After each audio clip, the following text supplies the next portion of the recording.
राष्ट्रपति चुनाव के लिए अब मतदान खत्म हो चुका है और इसी बीच सपा विधायक नाहिद हसन ने वोट नहीं डाला है। विधायक अब्बास अंसारी ने, मुख्तार अंसारी के बेटे हैं, इन्होंने भी वोट नहीं डाला है। सुबह सपा से ये विधायक है। सपा विधायक शहजुल इस्लाम ने क्रॉस वोटिंग की है, जिसकी जानकारी सामने आई है। ये बड़ी खबर आपको बता दें, शिवपाल सिंह यादव से शहजुल इस्लाम ने इसके बाद मुलाकात भी की थी।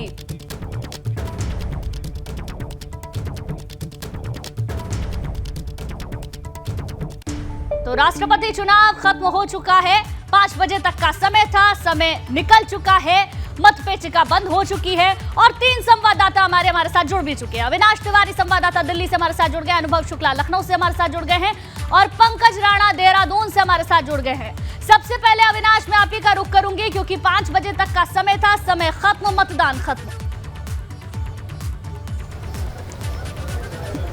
जी बिल्कुल, अगर बात करें तो संसद भवन परिसर के अंदर जितने भी सांसद थे सभी ने अपने मत का प्रयोग कर लिया है। तमाम सारे विपक्षी दलों के सांसदों ने भी अपने मत का प्रयोग किया और इसके अलावा भारतीय जनता पार्टी के भी तमाम सारे जो सांसद रहे हैं उन्होंने अपने मत का प्रयोग किया है। लोकसभा में अगर बात करें तो तकरीबन 543 सांसदों ने अपने मतों का प्रयोग किया। वहीं राज्यसभा में अगर बात करें तो 235 सांसदों ने अपने मत का प्रयोग किया है। चूंकि अब तमाम सारे जिन्होंने सांसदों ने अपने मत का प्रयोग किया है तो अब मतदान का समय खत्म हो चुका है। अब तमाम सारे मत पेटिकाओं को सीलबंद किया जा रहा है। 21 तारीख को अब मतगणना की जाएगी और 21 तारीख को ही शाम तक नतीजे आएंगे। तो संसद भवन परिसर में जो सुबह 10 बजे से मतदान शुरू हुआ था वो अब खत्म हो चुका है। तमाम सारे सांसदों ने अपने मत का प्रयोग कर लिया है और अब जो वहां पे निर्वाचन अधिकारी हैं वो मत पेटिकाओं को सील कर रहे हैं और 21 तारीख को दोबारा से उस मत पेटिकाओं को खोला जाएगा वोटों की गिनती के लिए। अफजाल अंसारी क्या वोट डालने के लिए पहुंचे थे? जी बिल्कुल, अगर बात करें तो वो पहुंचे थे। बसपा सांसद अफजाल अंसारी, गाजीपुर से सांसद है, वो दिल्ली में ही रुके हुए हैं, अपने आवास पे हैं, वो भी संसद भवन गए थे, उन्होंने भी अपने मत का प्रयोग किया। मुलायम सिंह यादव जो कि काफ़ी समय से अस्वस्थ चल रहे हैं, पूरी तरीके से स्वस्थ नहीं है, वो भी व्हील चेयर पर बैठ के अपने मत का प्रयोग करने के लिए राष्ट्रपति चुनाव में मत का प्रयोग करने के लिए संसद भवन परिसर में पहुंचे और वहाँ पर अपने मत का प्रयोग किया। तो तकरीबन सभी सांसदों ने अपने अपने मतों का प्रयोग किया है और देखा जाए तो जिस तरीके से अब ये पूरी तरीके से चुनाव संपन्न हो चुका है, इंतजार है मतगणना का और जो आंकड़े हैं वो एनडीए के पक्ष में जरूर है, लेकिन एनडीए 2/3 से ज्यादा जीत के दावे कर रही है। अब 21 तारीख को जब मतगणना होगी तो देखना होगा क्या एनडीए के दावे हकीकत में बदल पाते हैं या नहीं। ठीक है, बिल्कुल अविनाश, आप हमारे साथ बने रहिए। अनुभव का रुख करते हैं। अनुभव, तमाम बड़े चेहरे उत्तर प्रदेश से वोट डालने के लिए पहुंचे, लेकिन क्रॉस वोटिंग की भी खबरें सामने आई और 1-2 विधायक और सांसद ऐसे भी रहे जो वोट डालने के लिए या तो बीमारी के चलते नहीं पहुंच पाए या किन्हीं अन्य कारणों से।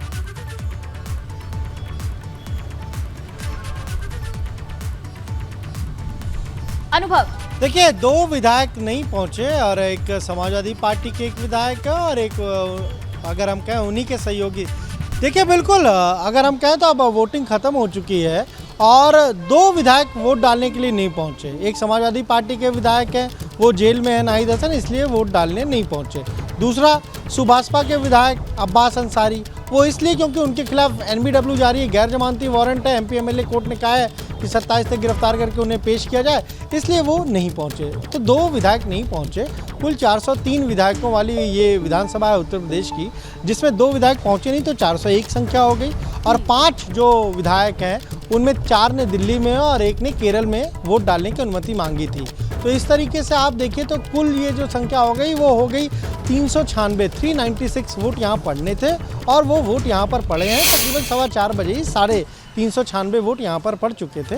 तो कहीं ना कहीं हर एक दल की अपनी तैयारी थी, खासतौर से बीजेपी की अगर बात करें, सत्ताधारी पार्टी बीजेपी, और जिस तरीके से एबीपी गंगा ने पूरी तस्वीर दिखाई, किस तरीके से बीजेपी के विधानमंडल दल कार्यालय में अलग अलग क्षेत्र के हिसाब से वहाँ पर विधायक बैठे थे, वो पर्ची दे रहे थे और जब वो वोट डाल कर आ रहे थे तो वहाँ से एक पर्ची रिसीव कर रहे थे, उसमें लिखा था कि वोट डाल दिया है। समाजवादी पार्टी की अलग स्ट्रेटजी थी, उसने तो व्हिप भी जारी की थी। 10-10 विधायकों का हम कहें तो एक पूरा उन्होंने गुट बनाया था और वो 10-10 विधायक एक साथ वोट डालने के लिए जा रहे थे। पर जो बात आपने कही कि कहीं ना कहीं क्रॉस वोटिंग हुई है, अब एक तस्वीर तो सामने आई है शहजुल इस्लाम की, बरेली के भोजीपुरा से विधायक समाजवादी पार्टी के, चुनाव जीते उत्साहित हुए, ऐसा बयान दे दिया कि उनके यहाँ बुलडोजर उनके पेट्रोल पंप पे चल गया। उसके बाद से ही वो नाराज़ बताए जा रहे थे क्योंकि पार्टी ने उनके समर्थन में कुछ नहीं किया, ये नाराज़गी की वजह थी। और उन्होंने भी किसका साथ पकड़ा? शिवपाल यादव का, जो लंबे समय से अखिलेश यादव से नाराज़ हैं। तो अखिलेश यादव भी पहुंचे थे, उन्होंने भी तमाम सारे आरोप लगाए बीजेपी पर। बीजेपी अब उसका काउंटर हम कहें तो उस पर तमाम सारे बातें कह रही है। तो ये देखिए, अब ये इलेक्शन हो गया, बीजेपी तो पूरी तरह से कॉन्फिडेंट है कि उनके कैंडिडेट द्रौपदी मुर्मू जीत जाएंगी, बहुत समर्थन मिला है। पर सबसे महत्वपूर्ण ये है कि जब 21 तारीख को वोटों की गिनती होगी तब, अब आप देखिए समाजवादी पार्टी के अपने 111 विधायक हैं, शिवपाल यादव को हमने छोड़ दिया, चलिए ठीक है, 110 कम से कम 110 वोट वो मिलने चाहिए, और 8 आरएलडी के विधायक हैं तो 8 वोट वो मिलने चाहिए, तो कुल 118 वोट जो है वो यशवंत सिन्हा को उत्तर प्रदेश से मिलने चाहिए। अब सैजिल इस्लाम भी चले गए तो एक और कम हो गया, 117 ही हो जाएंगे। लेकिन ओम प्रकाश राजभर जिन्होंने द्रौपदी मुर्मू का समर्थन किया है, उन्होंने कहा यूपी गंगा पर कि अभी आप देखिएगा जब 21 तारीख को वोटों की गिनती होगी तब खुद पता चल जाएगा कि कितने लोगों ने समर्थन किया है, सपा के कितने लोग नहीं गए, कितने लोगों ने वोट नहीं दिया। ठीक है। तो बीजेपी के इस दावे में कुछ दम भी लग रहा है, हो सकता है कि कुछ ऐसे लोगों को साथ में जोड़ लिया हो जो बात ओम प्रकाश राजभर ने कही द्रौपदी है मुर्मू को और समर्थन उससे किया जाए। इशारे भी कहीं और जाते हैं। इंतजार खैर हमें काउंटिंग वाले दिन का करना होगा। बने रहिए अनुभव आप हमारे साथ। पंकज का मैं रुख करूंगी। पंकज, वो तस्वीर हमने अपने दर्शकों को दिखाई जब खुद मुख्यमंत्री पहुंचे थे, इसके साथ साथ जानकारी ये है कि 70 में से सिर्फ 67 विधायक ही पहुंचे अपना वोट कास्ट करने के लिए। बिल्कुल गुंजन, देखिए यहाँ पर 67 विधायकों ने मतदान किया है, 3 विधायक मतदान करने के लिए नहीं पहुँच पाए। इनमें से भाजपा के एक विधायक हैं चंदन रामदास, जो कैबिनेट मिनिस्टर भी है सरकार में, उनकी तबीयत खराब हुई थी अचानक आज सुबह और वो अभी भी हॉस्पिटल में एडमिट हैं, वो मतदान करने नहीं पहुँचे हैं। दूसरी अगर बात करें तो किच्छा से विधायक है कांग्रेस के तिलक राज बेड़, वो भी मतदान करने नहीं पहुँचे हैं, उनका स्वास्थ्य ठीक नहीं है, स्वास्थ्य कारणों से वो नहीं आए हैं। तीसरे विधायक हैं कांग्रेस के ही जो बद्रीनाथ से विधायक है राजेंद्र भंडारी, वो निजी कारणों से मतदान करने नहीं आए। 4 बजे तक की उनकी सूचना थी कि वो मतदान करने पहुंच सकते हैं 4 बजे तक, लेकिन आप 5 बजे का वक्त पूरा निकल गया है और वो नहीं पहुंचे मतदान करने, यानी कि 2 वोट का नुकसान कांग्रेस को हुआ है और यहाँ 1 वोट का नुकसान भाजपा को हुआ है चंदन रामदास के ना आने से। हालांकि वो देहरादून में मौजूद थे, सुबह वो मतदान करने के लिए पहुंचने वाले थे, लेकिन उनको फूड पॉइजनिंग की वजह से उन्हें हॉस्पिटल में एडमिट कराया गया। अभी दिल्ली में वो एडमिट थे, उसके बाद उन्हें यहाँ लाया गया और फिर आज तबियत खराब हुई और आज वो मतदान करने से चूक गए। यहाँ पर देखिए सभी तैयारियाँ जो थी सुबह से कर ली गई थी और 5 बजे का वक्त अब निकल गया है, मतदान संपन्न हो गया है और अब जो मत पेटिका है उनको सील किया जा रहा है। मेरे पीछे जो आप ये देख रहे हैं मतदान केंद्र, यहीं पर कमरा नंबर 321 में मतदान किया गया था और अब मतदान समाप्त होने के बाद जो अंदर तमाम रिटर्निंग अधिकारी हैं जिन्होंने मतदान को संपन्न कराया है, वो सभी अधिकारी अब मतपेटिका को बंद कर रहे हैं और अभी यहाँ से आज ही इन मतपेटिका को दिल्ली ले जाया जाएगा। सुरक्षा के पुख्ता इंतजाम आपको नजर आ रहे होंगे किस तरह से सुबह से यहाँ इंतजाम है। तो एक लंबा इंतजार था, लंबा जिस तरह से बीजेपी एक रणनीति गुंजन तैयार कर रही थी पिछले कई दिनों से कि किस तरह से यहाँ पर मतदान किया जाना है। तमाम विधायकों को सिखाया गया, उनको पढ़ाया गया कि मतदान में किस तरह की चूक ना हो और एक आशंका भाजपा ने यह भी जताई है कि कुछ क्रॉस वोटिंग हो सकती है। हालांकि अभी ऐसी सूचना देखिए नहीं मिली है कि किसी विधायक ने कांग्रेस ने क्रॉस वोटिंग की हो और ये बात इसलिए सामने आई थी क्योंकि जब कांग्रेस की बैठक हुई थी तमाम विधायकों की कल परसों और उस बैठक में 6 विधायक कांग्रेस के मौजूद नहीं थे, तो इस बात को लेकर आशंका जताई गई थी कि कांग्रेस के कुछ विधायक क्रॉस वोटिंग कर सकते हैं, लेकिन हमें ऐसी जानकारी नहीं मिली है क्योंकि कांग्रेस के सभी उन विधायकों से बातचीत हुई है जो बैठक में नहीं आए थे, वो निजी कारणों से नहीं आए, तो उन्होंने कहा कि क्रॉस वोटिंग का कोई मतलब नहीं बनता है, वो क्रॉस वोटिंग नहीं करेंगे।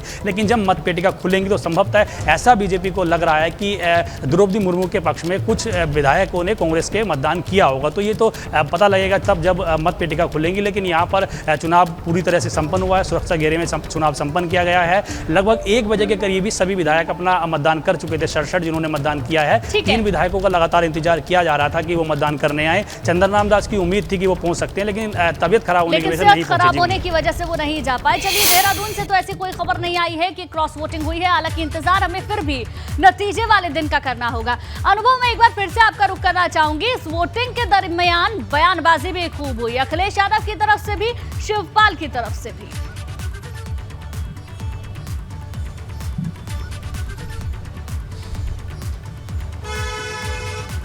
हाँ बिल्कुल, देखिए जब अखिलेश यादव वोट डालने के लिए पहुंचे तो उनसे सवाल पूछे गए, तमाम सारे मुद्दों पर सवाल पूछा गया।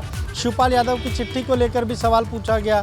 अखिलेश यादव ने कहा कि दरअसल ये जो चिट्ठी पॉलिटिक्स है ये दिल्ली से शुरू हुई, दिल्ली से सारी चीज़ें आई, उसके बाद उत्तर प्रदेश के उप मुख्यमंत्री ने उसको ट्वीट किया और फिर साजिशन जो है वो चिट्ठी लिखी गई। तो कहीं ना कहीं उन्होंने अपने ही चाचा शिवपाल यादव पर सवाल खड़े किए और उन्होंने कहा कि चाचा को बीजेपी की पुरानी बातें, पुरानी भाषा को याद करना चाहिए। लेकिन शिवपाल यादव ने भी साफ तौर पर ये कहा कि भाई जो सच्चे समाजवादी होंगे वो नेताजी का अपमान बर्दाश्त नहीं करेंगे और जिस तरीके से यशवंत सिन्हा ने उनके बारे में जो बातें कही थी, ऐसे में वो लोग समर्थन नहीं करेंगे।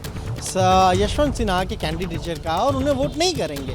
तो कहीं ना कहीं हमने जुबानी जंग ये देखी अखिलेश यादव शिवपाल यादव के बीच। फिर उप मुख्यमंत्री केशव प्रसाद मौर्य से भी हमने बात की, क्योंकि अखिलेश यादव कह रहे थे कि बीजेपी साजिश रचती है इस तरह की चीज़ों को।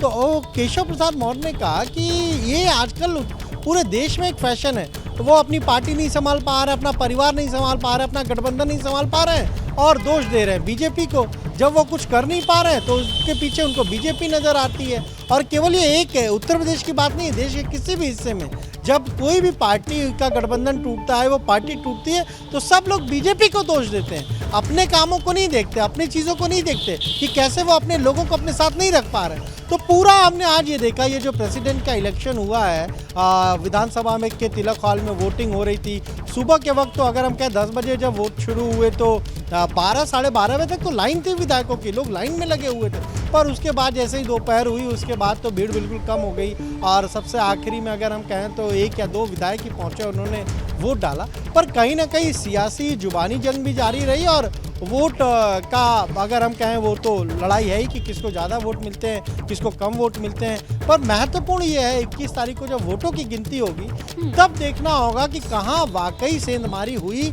या नहीं हुई है। बिल्कुल बिल्कुल अनुभव, लेकिन जिस तरीके से शहजुल इस्लाम का नाम तो खुलकर सामने आ गया कि उनकी ओर से क्रॉस वोटिंग भी की गई है, ये भी बात सामने आई कि शिवपाल के साथ वो बैठे भी थे, उनकी बैठक भी हुई थी और कुछ बातचीत भी हुई।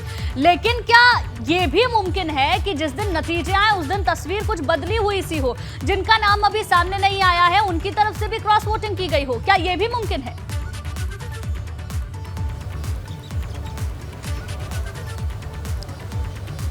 देखिए बिल्कुल मुमकिन है। अगर दावों की बात करें तो दावे बीजेपी की तरफ से हैं, दावे ओम प्रकाश राजभर की तरफ से हैं। और आपको उस बयान को ओम प्रकाश राजभर का याद रखना होगा जब कोई डिनर पार्टी भी नहीं हुई थी और यशवंत सिन्हा भी नहीं आए थे। उससे पहले एक बयान ओम प्रकाश राजभर ने दिया था, आपको याद करना होगा। उन्होंने कहा था, अखिलेश यादव से सवाल पूछा था कि वो अपने चाचा का ही वोट दिला के दिखाएं। तो कहीं ना कहीं उनको पहले से पता था कि शिवपाल यादव किसके साथ जाएंगे। और आज उन्होंने फिर कहा है कि जब नतीजे आएंगे तो वाकई आप लोग चौंकेंगे।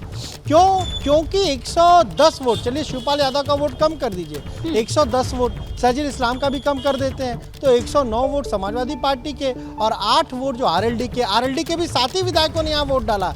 एक विधायक ने परमिशन ली कि वो दिल्ली में वोट डालेंगे, चलिए 8 ने अगर डाला तो फिर 117 वोट कम से कम जो है वो मिलने चाहिए यशवंत सिन्हा को उत्तर प्रदेश से समाजवादी पार्टी और सहयोगियों के।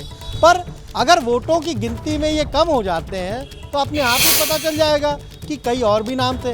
अब पल्लवी पटेल से हमने खुद पूछा कि भाई आपने किसको अपना सपोर्ट किया, किसको वोट किया, तो उन्होंने कहा कि मैंने तो ऐसे कैंडिडेट को चुना है जो देश को आगे ले जाने का काम करेंगे।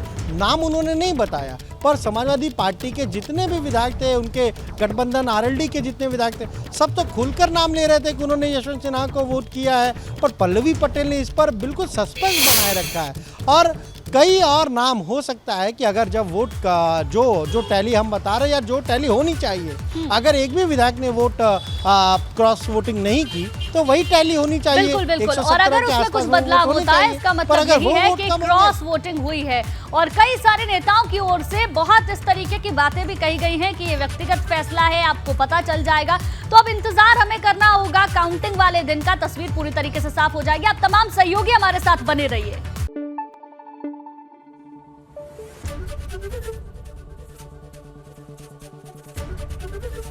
एबीपी गंगा, खबर आपकी, जुबान आपकी।